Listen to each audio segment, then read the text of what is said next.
Nilinaw ng Malacanang na hindi pa isinasaalang-alang ni Pangulong Ferdinand Marcos Jr.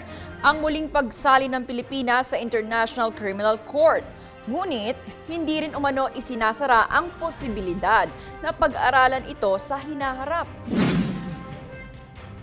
Ayon kay Palace Press Officer Attorney Claire Castro, nananatili ang posisyon ng Pangulo na hindi muna babalik ang bansa sa ICC matapos umatras noong 2019 sa ilalim ng Administrasyong Duterte.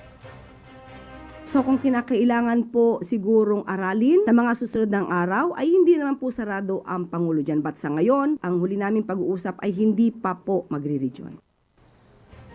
Gayunman, maaari pa rin umano itong talakayin sa mga susunod na panahon.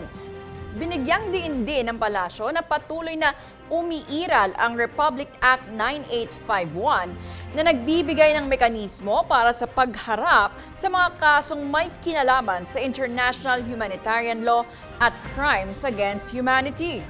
Kasabay nito, iginiit ng Malacanang na sinusunod ng lahat ng law enforcement agencies ang umiiral na batas sa pagpapatupad ng kanilang mandato.